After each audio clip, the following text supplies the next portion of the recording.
ॐ भूर्भुवः स्वः तत्सवितुर्वरेण्यं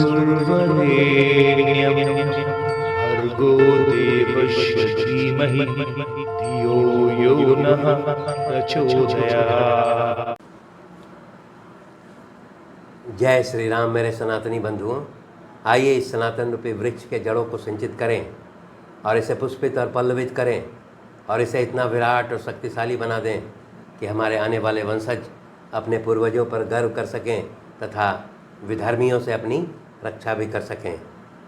ये विधर्मी शक्तियाँ हजारों वर्ष से हमारी सभ्यता और संस्कृति को नष्ट करने का अथक प्रयास कर रहा है। पिछले अंक में हम लोगों ने अध्ययन किया कि जब सीता जी अग्नि परीक्षा देने हेतु जो चिता तैयार की गई थी उसमें चिता में प्रवेश कर जाती हैं, तब ब्रह्मा जी, इंद्रदेव, महादेव एवं अन्य बहुत सारे देवतागण जो है वो श्री रामचंद्र जी के पास पधारते हैं। ब्रह्मा जी उन्हें बताते हैं श्री रामचंद्र जी को कि आप साक्षात विष्णु हैं और आपने रावण का वध करने के लिए ही मनुष्य के रूप में अवतार लिया था, और देवी सीता जो है वो साक्षात लक्ष्मी हैं और वो पूर्ण रूप से पवित्र हैं, इसलिए उनको स्वीकार करें। जब ब्रह्मा जी इतना बताते हैं तब इसके पश्चात उस चिता से अग्निदेव जो है वो साक्षात प्रकट होते हैं सीता को लिए हुए, और वो भी बताते हैं कि सीता जो है पूर्ण रूप से पवित्र है और इसे आप सहर्ष स्वीकार करें। इसके पश्चात श्री रामचंद्र जी जो है वो सीता को सहर्ष स्वीकार करते हैं और वो उसे फिर अपने अंक में बैठा लेते हैं। इस अंक में हम लोग युद्धकांड के 119 और 120वें सर्ग के बारे में अध्ययन करेंगे।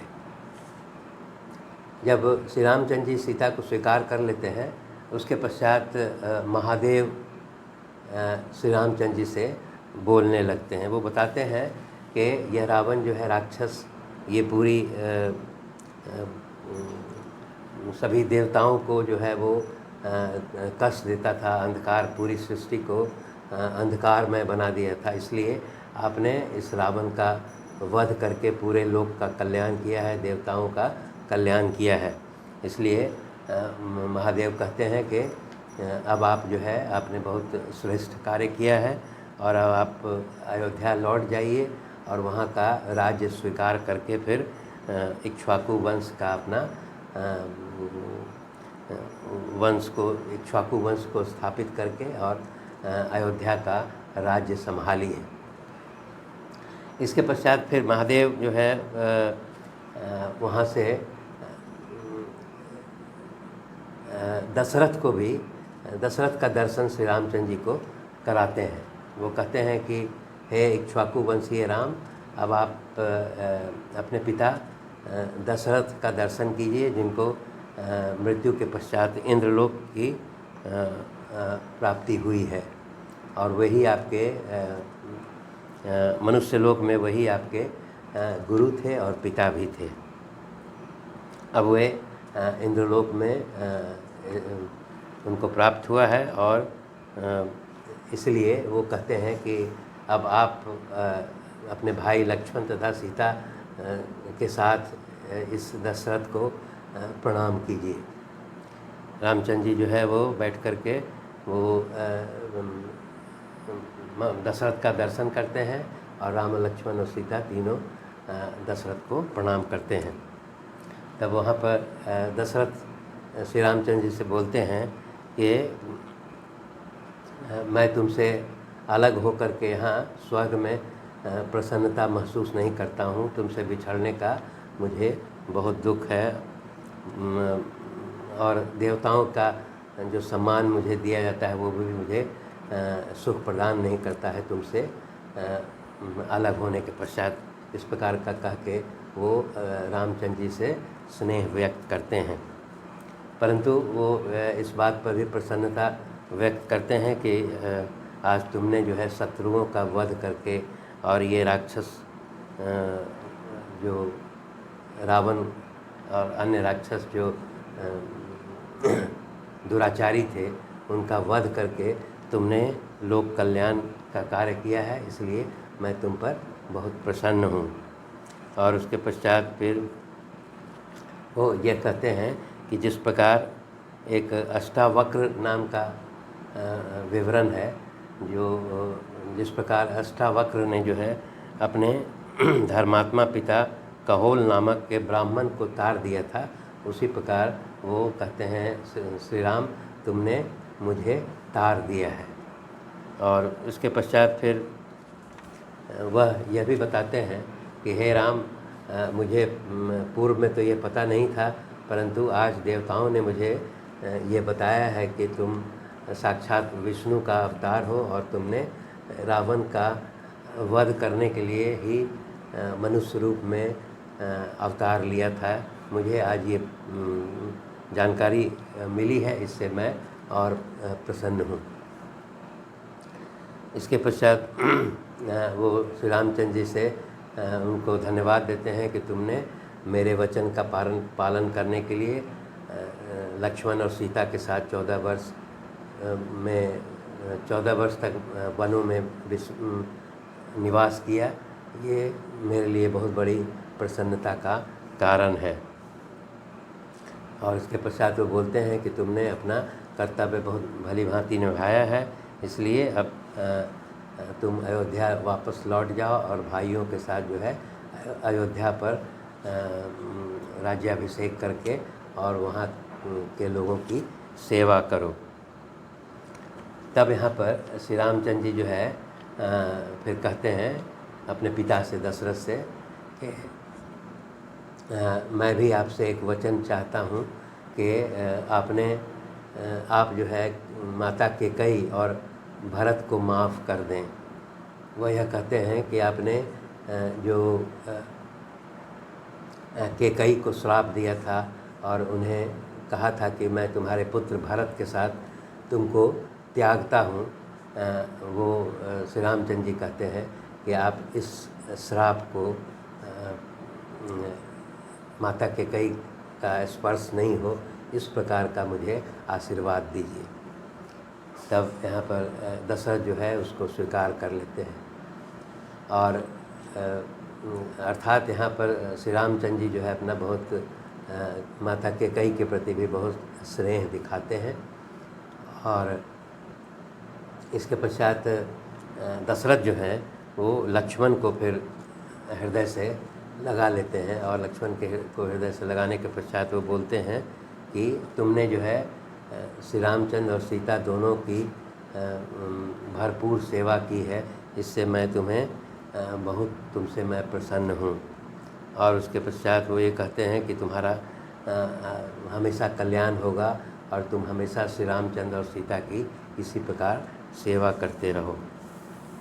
इसके पश्चात वो अपनी बहू सीता से कहते हैं कि हे विदेह नंदिनी, तुमने जो है श्री रामचंद्र जी के साथ 14 साल का जो पतिव्रता निभाते हुए वन में भी निवास किया, वो उससे मैं बहुत प्रसन्न हूँ। और फिर वो यह भी कहते हैं कि श्री रामचंद्र जी से तुम्हें कुपित नहीं होना चाहिए, क्योंकि श्री राम ने जो तुम्हारे साथ इस प्रकार चिता में प्रवेश अग्नि परीक्षा का जो तुमको देना पड़ा है, उसके लिए तू श्री राम पर कुपित मत होना, क्योंकि ये उन्होंने जो है वो तीनों लोकों में तुम्हारी पवित्रता को साबित करने के लिए इस प्रकार का कर्म उसके द्वारा किया गया था। इसलिए श्री रामचंद्र जी से तुम कुपित नहीं होना। और तुम अपने, मैं जानता हूँ कि तुम पतिव्रता नारी हो, परंतु ये इतना तुम समझो कि श्री राम ही तुम्हारे परमेश्वर हैं। इस प्रकार का कह करके फिर वो दोनों पुत्रों और पुत्रवधू को आशीर्वाद देते हुए दशरथ जो है वो इंद्रलोक को वापस लौट जाते हैं। इसके पश्चात इंद्र जब वहाँ से प्रस्थान करने लगते हैं तब इंद्र भी बहुत प्रसन्न है श्री रामचंद्र जी से और कहते हैं कि हे राम, तुमने पूरी देवताओं की रक्षा की है और रावण का वध करके देवताओं का जो कष्ट था उसको दूर किया है, इसलिए मैं तुमसे बहुत प्रसन्न हूँ और तुम मुझसे कोई वर प्राप्त कर सकते हो। तब श्री रामचंद्र जी यहाँ पर जो है इंद्रदेव से वर मांगते हैं। वो कहते हैं कि अगर हे इंद्रदेव, अगर आप मुझसे प्रसन्न हैं तो मेरे जितने भी वानर सैनिक हैं जो युद्ध भूमि में मृत्यु को प्राप्त हुए हैं, उनका जीवन दान, माने उन्हें पुनर्जीवित कर दें। इस प्रकार का वर वो मांगते हैं। इसके पश्चात फिर वो यह भी मांगते हैं कि ये वानर जो है जिस स्थान पर रहे हैं वहाँ पर असमय पर भी, मतलब बिना उसका ऋतु आए हुए सभी वृक्षों पर हमेशा फल वहाँ पर उत्पन्न होते रहें, और उसी प्रकार फिर वहाँ की नदियाँ जो वो भी जल से परिपूर्ण रहे। इस प्रकार का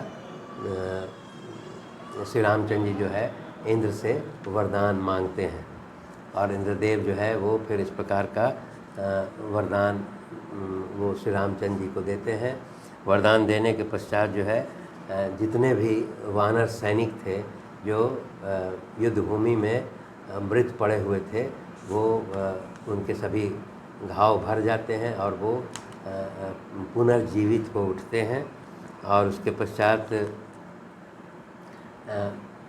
वहाँ जितने भी जंगल थे, वहाँ असमय भी सभी वृक्षों पर फलदार, माने सभी वृक्षों में वो फल उपलब्ध हो जाते हैं, और नदियों में जल की मात्रा जो है वो परिपूर्ण हो जाती है। सभी नदियाँ जल से परिपूर्ण हो जाती है। अर्थात यहाँ पर इसका एक ये प्रतीत होता है कि इस क्षेत्र में आज के दिन भी जो है वो फलदार वृक्षों की बहुतायत है। बहुत तरह के फल जो है वो इन पहाड़ों पर मिलते हैं, और नदियाँ भी बहुत यहाँ पर यहाँ बहती हैं आज के दिन भी। तब इसके पश्चात वो उसके पश्चात फिर वो